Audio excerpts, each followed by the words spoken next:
Speaking of horny, let's talk about My Hero Vigilantes. Oh, please. Let's talk about My Hero. Oh, We're so back. please. This week we watched 4 and 5 because last week we missed episode 4.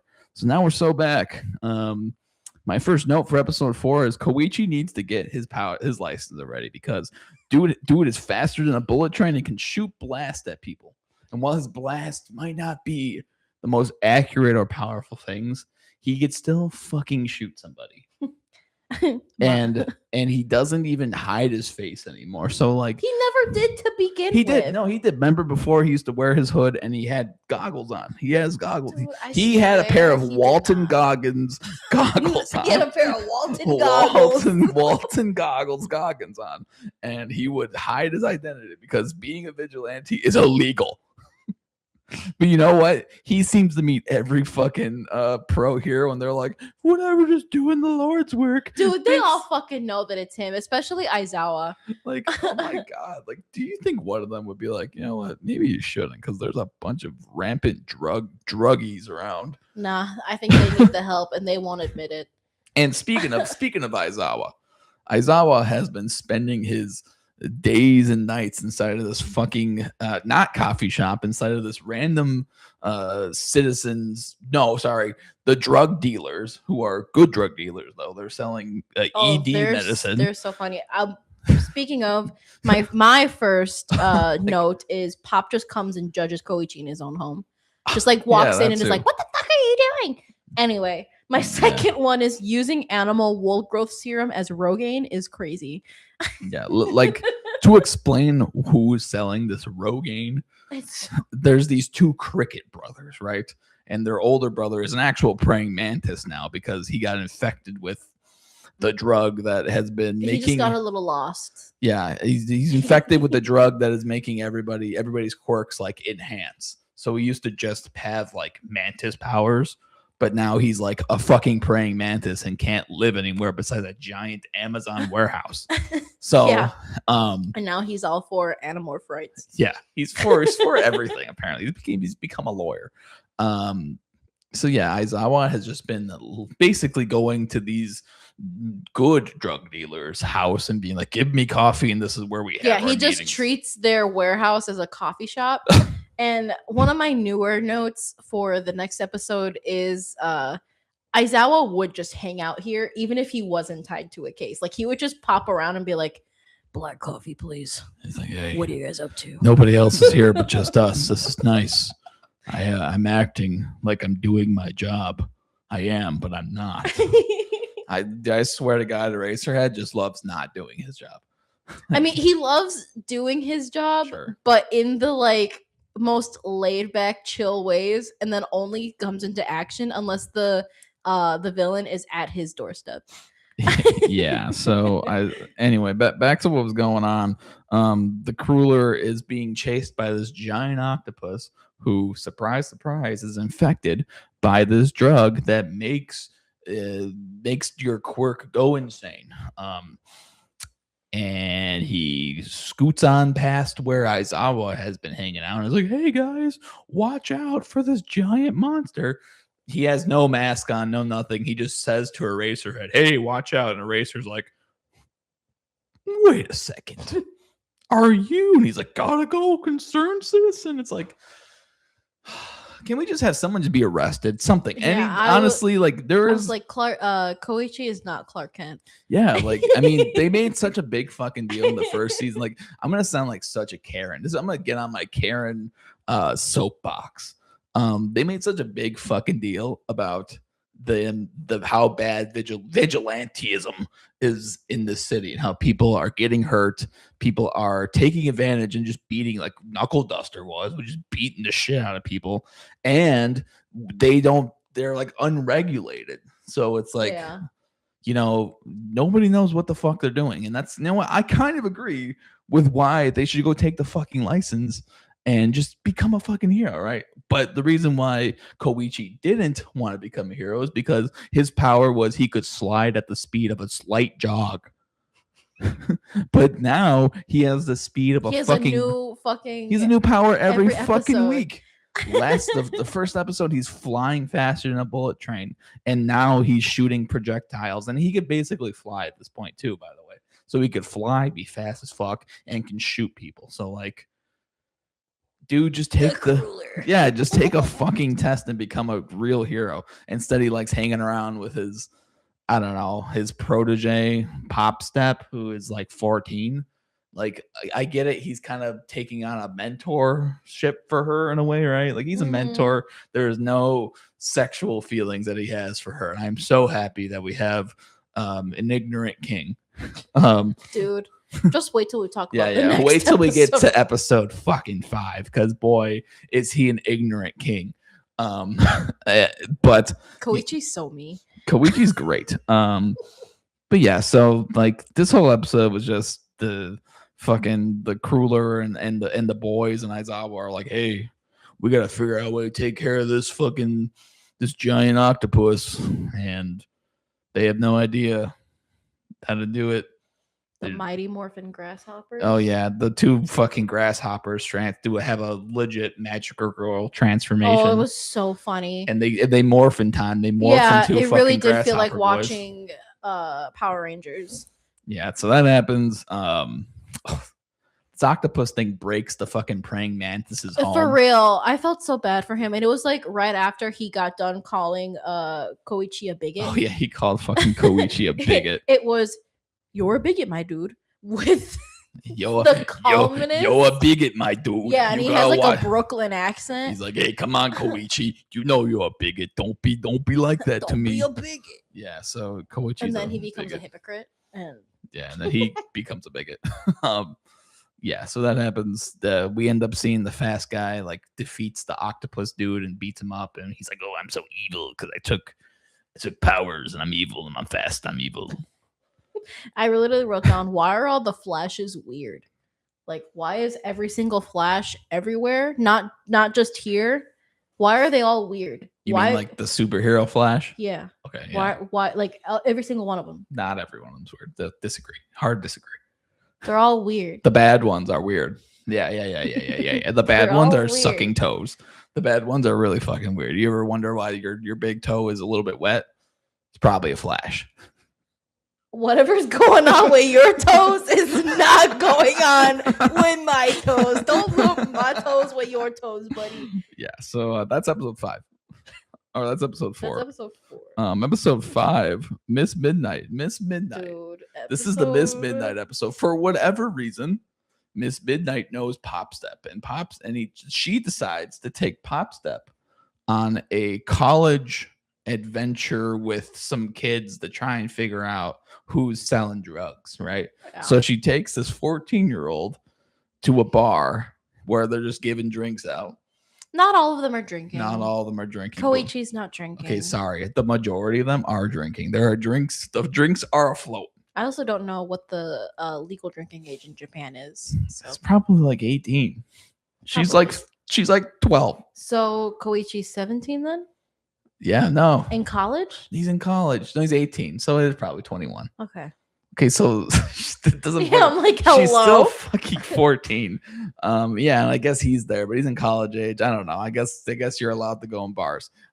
I think it was a restaurant that they were at. Okay, well, don't defeat my point. My point is, I'm just trying to be accurate. My point is, later on, everybody's drinking. People are getting drunk at this place, and she's like, Pop Step is here, like, oh my god, all these ladies are around Koichi. They gotta step off. They gotta step off. And literally, a lesbian who is right next to her is like, Koichi's right next to my girl. He needs to step off. He needs to step off. And the girl that they're both kind of jealous of is like, nobody's paying attention to me. I need to make sure someone pays attention to me. So she like gets up to go use the bathroom, and the reason why Koichi is me is he goes, you gotta pee? Don't fall in. And everybody just fucking yells at him. Yeah. So yeah, she gets up to go use the bathroom, almost throws up, but Koichi catches her, and then she's like, oh my god, a nice man caught me. I want him now. And Koichi's like, sure, hope you're okay. Don't worry. You sure fell. You need something to wipe your mouth? and Pop is like both these trying to throw her wig off. Yeah, like both these girls who are in, one of them is into Koichi, Pop Step, and then the lesbian girl is into the girl that is now into Koichi. So it's just a harem. Yeah, he just gets like 3 fucking girls around him, and I wrote Koichi would not know what to do with all that. He barely knows what to do with one. And just to go back to my first statement of this episode, I put Miss Midnight is here. We are in for a horny episode. And boy, were we. As soon as the one girl, the lesbian girl, is like, hey, step off my girl, she starts roofing everybody. Yeah, I'm like, why the fuck the girl bring the roofies? Yeah, and the roofies. And she's just trying to get everybody to drink. And the roofies are actually the drug that Miss Midnight and them are here. Yeah, they're the quirk enhancers. So she was, getting everybody fucked up. And the only way that you're able to handle a whole restaurant full of people who have their quirk all going off is to get naked, because you know what Miss Midnight's power is? She shoots off an aroma out of her pits. I don't know how she shoots off her aroma, but she needs to get. She secretes. She needs to get almost naked. She gets into some lingerie, and I kid you not, in this episode, this might be the most watched episode of My Hero of all time. She is basically in lingerie. They pause on her just talking, like boobs out and everything, for a solid 2 minutes. And in multiple scenes, they show her ass, they show her in multiple ways. So in every which way you could imagine Miss Midnight, they do it. They do it. What pisses me off is that this episode is so funny. It is, but I hate fan service. I hate fan service. I'm happy it's of a woman that is of age, but oh my god, I hate fan service. So the whole time I'm like, hee with like a mean ass look on my face. I'm like, fuck, I don't want to laugh at this. I just couldn't believe that they also like grab one of the ladies and they like she grabbed Miss Midnight. Yeah, puts her like one of the girls. She practically motorboats Miss Midnight. And motorboats. She makes her motorboat her. It's like